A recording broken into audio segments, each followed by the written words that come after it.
pessoal, que beleza, tudo certinho com vocês? Aqui é Fabrício Portelinha, da equipe da MedSimple, e hoje a gente vai falar sobre motivação para estudar na faculdade de medicina. Na divulgação da última maratona MedSimple, onde a gente ensinou a como ter eficiência máxima nos seus estudos para você ter mais tempo livre para você, teve um participante dessa maratona que fez uma pergunta muito interessante. Ele falou assim: eficiência máxima nos estudos eu já tenho. Quando eu quero estudar, eu paro, estudo, fico o tempo que for necessário, leio tudo, entendo e mando bem as provas e retenho esse conteúdo quando eu quero.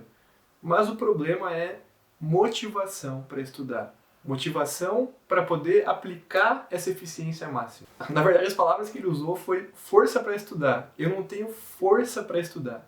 E essa força para estudar é a motivação que eu vou te falar hoje. Nós, estudantes de medicina, de maneira geral, temos uma ótima capacidade intelectual e de absorção de estudo. Mas o grande problema é o que essa pessoa falou.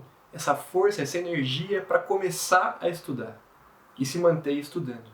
Ainda mais agora na pandemia, esse estudo EAD, educação à distância, está sendo cada vez mais difícil ter força para acordar para ver uma videoaula, para ver um professor falando.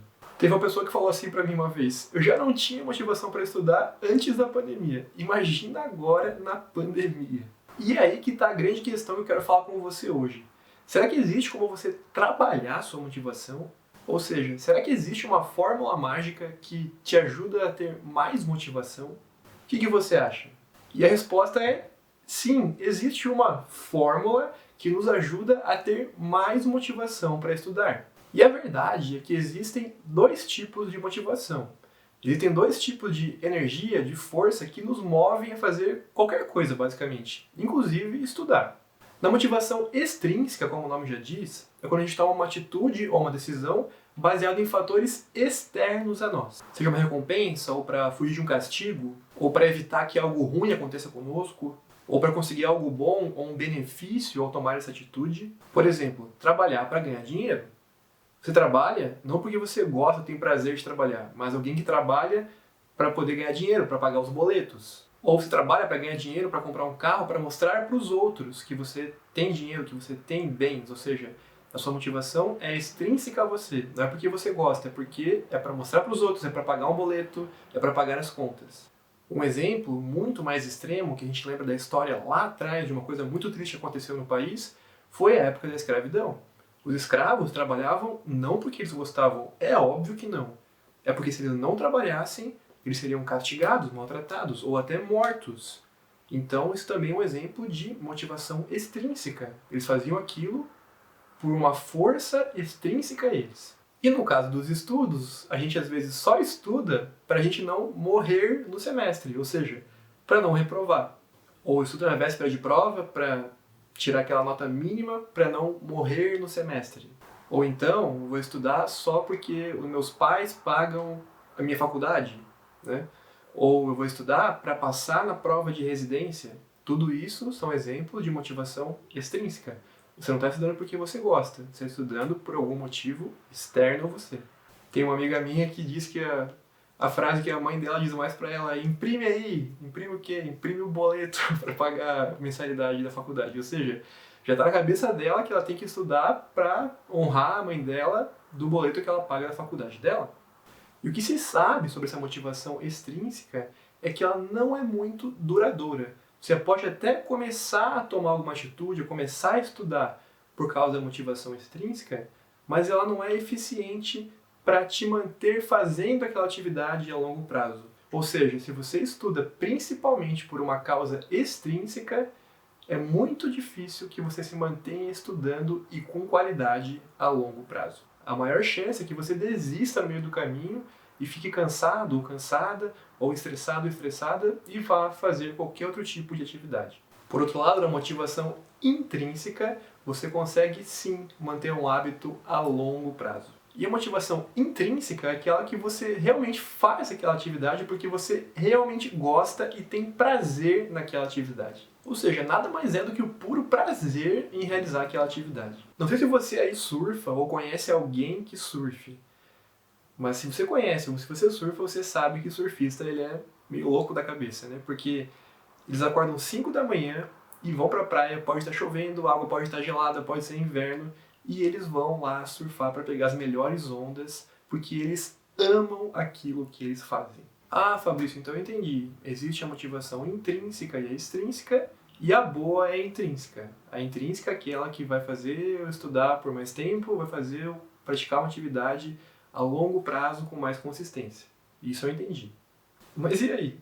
Como é que eu vou aplicar a motivação intrínseca nos meus estudos se eu nem gosto tanto assim de estudar? Ou para falar a verdade, talvez eu nem goste de estudar. Então, será que existe uma forma ou uma formulazinha que pode me ajudar a ter mais prazer em estudar, a ter mais motivação para estudar, a ter mais força para estudar e, mais especificamente, ter mais motivação intrínseca para que eu tenha estudos mais eficientes? E como eu te falei antes, a resposta é que sim, existe uma formulazinha.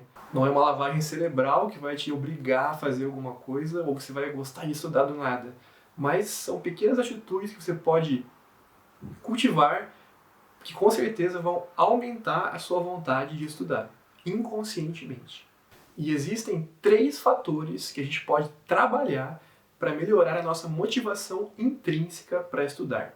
E esses 3 fatores são competência, autonomia e sentimento de grupo. Eu vou te falar sobre cada um deles e como você pode aplicar cada um deles nos seus estudos para fortalecer a sua motivação intrínseca para estudar, para que você consiga estudar melhor e de forma mais eficiente a longo prazo.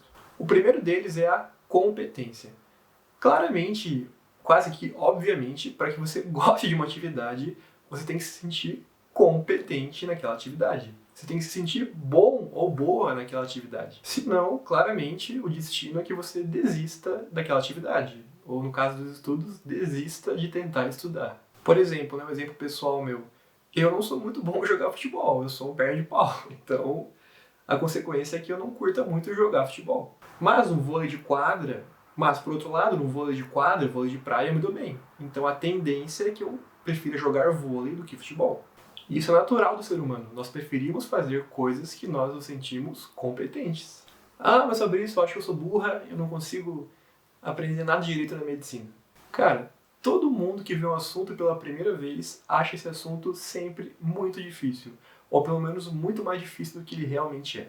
Senão, ninguém se formava médico. Se todo mundo que está na faculdade de medicina, que já se formou em todos esses tempos em medicina, pensasse, eu sou burra, não tenho capacidade, ninguém tinha se formado médico até hoje. Então, tudo é questão de sistematização e estratégia de estudo para que você consiga se sentir competente. E uma forma de você se sentir competente em qualquer assunto da medicina é você fragmentar os seus estudos. É algo que algumas pessoas também chamam de estudar em camadas. Todo assunto da medicina não é diferente, é dividido em conceitos gerais, que são conceitos básicos, que eu posso chamar de conceitos de fixação, e conceitos complexos, em que você precisa unir aqueles conceitos básicos e integrar eles para conseguir entender ou resolver problemas sobre esses assuntos mais complexos. Por exemplo, na plataforma MedSimple a gente trabalha muito com questões de fixação e com flashcards. A gente sempre começa com questões de fixação comentadas para que você entenda os conceitos básicos de qualquer assunto, para depois partir para as questões mais difíceis, como questões de residência, por exemplo. E a gente trabalha com flashcards, que também contém esses conceitos básicos, para que quando você for resolver uma questão ou um caso clínico sobre um assunto mais complexo, você consiga resgatar esses conceitos básicos de forma mais fácil, para eles estarem mais frescos na sua memória. É aquela velha história de dominar a base, saber bem a base, para depois ir para o mais difícil. Que em toda a construção, primeiro se fortalece a base para depois subir o prédio. E aí pode ter certeza que se você dominar os conceitos básicos primeiro, para depois subir para conceitos mais complexos, você vai se sentir mais competente e, consequentemente, vai ter mais motivação intrínseca e mais força para estudar. Um exemplo, se eu for querer estudar o assunto manejo de angina estável, ou seja, quais medicamentos eu dou para um paciente que tem angina estável, quando eu tenho que manejar ele ambulatorialmente, por exemplo. Não adianta eu querer gravar todas as informações de classe de medicação, nome das medicações, e dose, quando dá, e se tem alergia, e segunda classe de medicação, tudo de uma vez só. A chance maior é que eu me confunda e no fim não aprenda nada direito. Então, a melhor estratégia para aprender qualquer assunto é fragmentar do mais fácil para o mais difícil. Ou seja, do conceito mais básico para depois o mais complexo. Então, se eu for querer aprender esses medicamentos, eu primeiro vou lembrar de vocês aquele macete, talvez assunto que você não estudou ainda. Existe um macete que fala que é o ABC. A de antiagregante plaquetário, B de beta-bloqueador e C de colesterol, para lembrar das estatinas. Então essas são as 3 classes de medicação que eu dou para um paciente com angina estável. Um antiagregante plaquetário, um beta-bloqueador e uma estatina.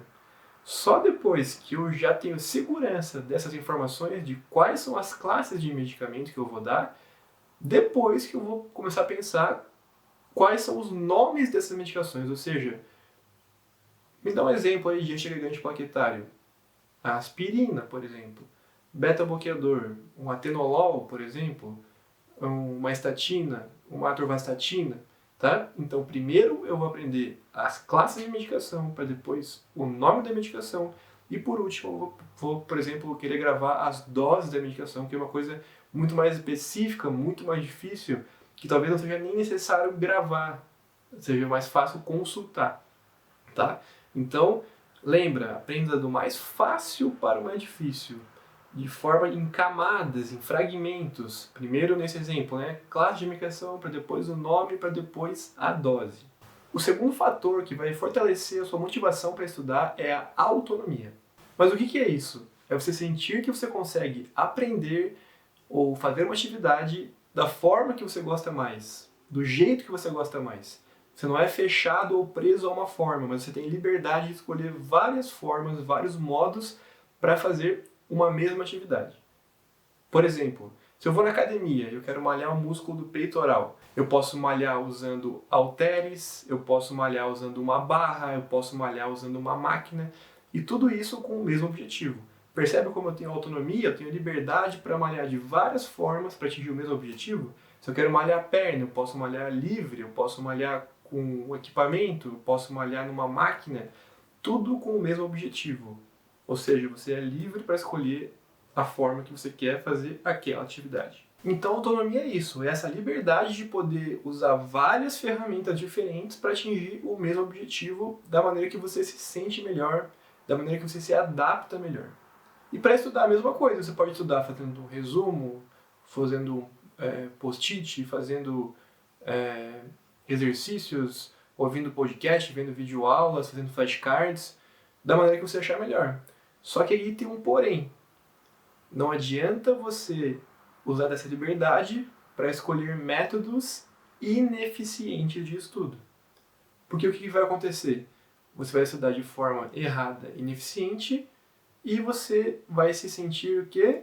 Incompetente. Depois, na hora de resolver um caso clínico, atender um paciente, porque você escolheu métodos ruins. E se você se sente incompetente, você vai perder aquele primeiro critério da motivação intrínseca, que é a competência. Então, não se engane que as duas coisas que a gente falou até agora que ajudam na motivação são a competência e a liberdade. Então, eu vou estudar da forma que eu quiser, como eu quiser. Não, você tem que ter a liberdade de escolher entre métodos que são eficientes, para que você tenha competência. Viu como uma coisa ajuda a outra?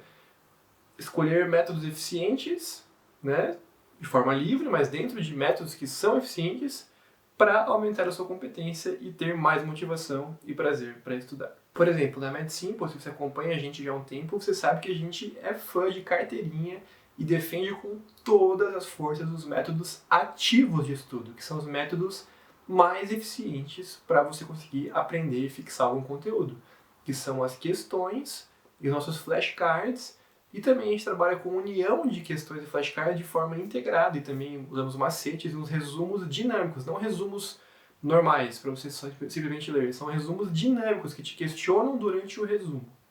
Então, métodos ativos são os melhores métodos para você escolher dentre os métodos que existem para você estudar. Consequentemente, você vai se sentir mais competente e ter mais motivação. Um outro exemplo que a MedSimple usa, que são os flashcards, é que você, além de poder escolher usar o flashcard, ou seja, você já tem uma certa liberdade em escolher entre questões e flashcards, dentro da opção de flashcards, você pode criar o seu próprio flashcard, você pode usar o flashcard pronto já, que a MedSimple fez para você, e também usar flashcards que outros usuários fizeram e compartilharam com você. Então, olha só, você tem a liberdade dentro da liberdade, o que potencializa ainda mais o seu prazer e a sua motivação para estudar. Então, isso é autonomia, escolher a forma que você melhor se adapta para estudar. E eu acabei de te falar que você pode usar flashcards da MedSimple e também de outras pessoas que são usuários da plataforma, e é aí que entra o terceiro fator que ajuda a fortalecer a sua motivação intrínseca. Eu já te falei de competência e autonomia. E o terceiro é sentimento de grupo. Ou seja, quando você sente que faz parte de um grupo, é natural do ser humano isso. É como se você fizesse parte de um bando, por exemplo. É como se você desse um up no seu sistema límbico só pelo fato de você estar fazendo parte de um grupo. Para mim, o melhor exemplo disso são aqueles bombadão da academia, eles vão lá em dupla, em trio, até em mais pessoas, e dominam todos os equipamentos da academia, principalmente aqueles que malham peito e membro superior, e não deixam ninguém usar. E eles estão lá todo dia no mesmo horário. Para você ver como eles são extremamente comprometidos. Ou seja, o sentimento de grupo aumenta a motivação intrínseca. Isso gera um tipo de comprometimento automático que faz a gente se sentir parte de um grupo. Então, faça parte de um grupo. Monte um grupo de estudos com o pessoal da sua faculdade, com seus amigos. Se você não tem amigos, tem a internet hoje aí que muita gente manifesta interesse através de vários locais. A própria MedSimple, por exemplo, quando você entra nela, você se torna um doc, que a gente fala, né? Fala doc toda hora, porque você é um doc, você é um estudante de medicina que a gente chama carinhosamente como doc. E você passa a fazer parte de uma comunidade de estudantes de medicina que querem aprender cada vez mais e facilitar os seus estudos. Que eu dei o exemplo do flashcard antes, né? Você pode usar o flashcard de outras pessoas e também compartilhar os seus próprios flashcards com os outros. Quando você compartilha seu flashcard com os outros, você também está se comprometendo com eles e que você tem que fazer um flashcard de melhor qualidade. Tem que fazer um flashcard mais fidedigno para garantir que os seus amigos, seus colegas vão conseguir estudar de forma eficiente também. E no fim, todo mundo tem mais motivação para estudar. Então é isso, pessoal. Os 3 fatores que fortalecem a nossa motivação e força para estudar é a competência, a autonomia e sentimento de grupo. Se você trabalhar cada um desses fatores que eu te falei aqui, eu tenho certeza que você vai se sentir mais motivado ou motivada para estudar. E tem a motivação extrínseca, aquela que não é muito boa, aquela que você faz as coisas por uma motivação externa, para evitar uma punição ou para ter uma recompensa. Lembra que ela não vai ser eficaz a longo prazo. Então tenta focar na motivação intrínseca. Então não esquece, motivação intrínseca é a melhor para você ter mais força e energia para estudar. Beleza? Espero que tenha gostado do vídeo. Deixa aqui o seu comentário o que você achou, se discorda, se concorda. E compartilhe esse vídeo com aquele seu amigo ou sua amiga que não tem motivação para estudar, que tem dificuldade para se manter estudando de forma constante e eficiente a longo prazo. Beleza? E assim a gente vai tentar resolver esse problema daquele estudante de medicina lá da Maratona Medicina porque perguntou, né? Que falou que ele tem deficiência para estudar, mas ele não tem força. Então, foca na motivação intrínseca, naqueles 3 fatores que a gente trabalhou nesse vídeo. Um grande abraço e eu te vejo no próximo vídeo.